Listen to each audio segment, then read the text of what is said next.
ஒரு புகைவண்டி நிலையம். அங்க ஒருத்தர் காலார நடந்து வந்துகிட்டு இருந்தார். அவர் தன்னுடைய வீட்டில் உட்காந்து ரொம்ப நேரம் எழுதுவார். எழுதுகிற நேரம் போக மற்ற நேரங்களில் தம்முடைய சொந்த வயல்களில் வேலை பார்ப்பார்.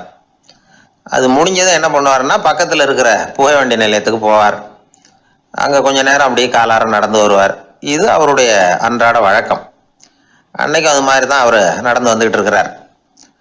அந்த சமயத்தில் அங்கே நடைமேடையில் ஒரு அம்மையார் நின்றுட்டு இருக்கிறாங்க. இவரை கண்டதும் கையை தட்டி கூப்பிட்டாங்க. இங்கே கொஞ்சம் வர முடியுமா அப்படின்னாங்க. இவர் போனார். என்னங்கன்னு விசாரித்தார்.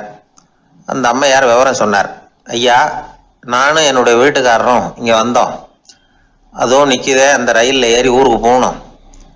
என்னுடைய வீட்டுக்காரரு அதுவும் அந்த உணவு விடுதிக்கு போயிருக்கார், இன்னும் வரல.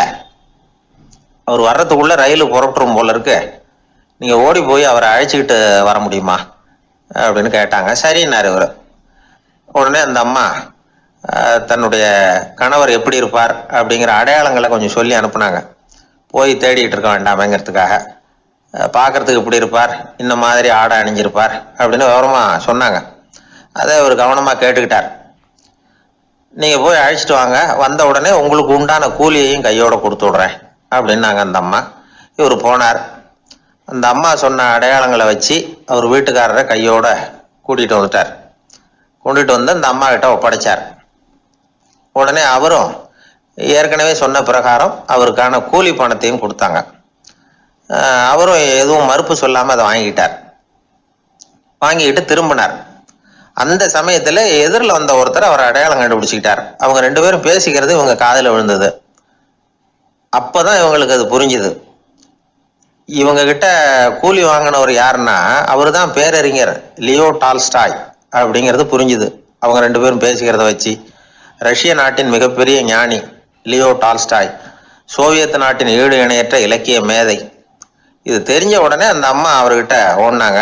ஐயா, உங்களுக்காக நான் கூலி கொடுத்தேன், நான் பெரிய தவறு பண்ணிவிட்டேன் அப்படின்னு சொல்லி வருத்தப்பட்டாங்க. பரவாயில்ல, ஆனால் நீங்கள் எனக்கு கொடுத்த கூலி பணத்தை நான் திருப்பி கொடுக்க மாட்டேன். ஏன் தெரியுமா, அது நான் உழைச்சி பெற்ற தொகை அப்படின்னார்.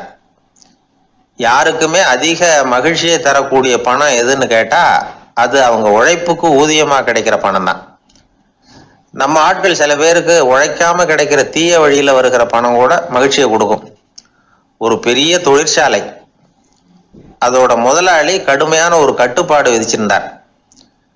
அது என்ன கட்டுப்பாடுன்னா, இந்த தொழிற்சாலைக்கு உள்ள யாரும் சிகரெட்டு பிடிக்கக்கூடாது அப்படிங்கிறது தான். ஒரு நாள் இந்த முதலாளி தன்னுடைய தொழிற்சாலையை சுற்றி பார்த்துக்கிட்டு வரார். அப்போ ஒரு இளைஞன் உள்ள சிகரெட்டு பிடிச்சிக்கிட்டு இருந்தான். அதை பார்த்து விடுறார். அவ்வளவுதான், அவருக்கு கோபம் வந்துட்டுது. உடனே உதவியாளரை கூப்பிட்டார். அதோ பாரு, அந்த சிகரெட்டு பிடிச்சிக்கிட்டு இருக்கிறானே, அவன் கணக்கை முடிச்சு வெளியில் அனுப்பி வச்சிரு அப்படின்னு உத்தரவு போட்டார்.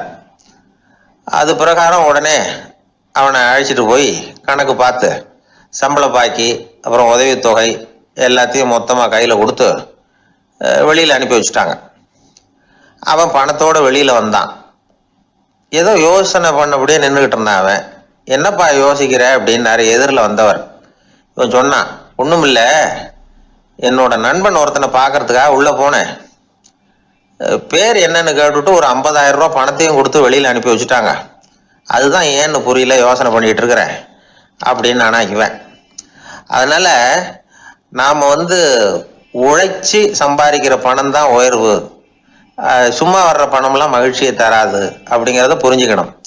அப்பேற்பட்ட ஞானி ரஷ்ய மேதை அவர் பாருங்க, அந்த பணத்தை வாங்கின பணத்தை திருப்பி கொடுக்க மாட்டேன்னு விட்டார். ஏன்னா அது உழைத்து பெற்ற தொகை, அதை நான் கொடுக்க மாட்டேன்னார். அதனால நமக்கு செல்வம் சேர்க்கறது பெருசு இல்லை, அந்த சேருகிற செல்வம் நமக்கு மகிழ்ச்சியை கொடுக்கணும். அதுக்கு என்ன வழின்னா, நாம் உழைத்து சம்பாதிக்கணும் அப்படிங்கிறத அதிலிருந்து புரிஞ்சுக்க வேண்டியது ரொம்ப அவசியம். அதனால உழைப்போம் உயர்வோம், இதுதான் வெற்றியின் ரகசியம்.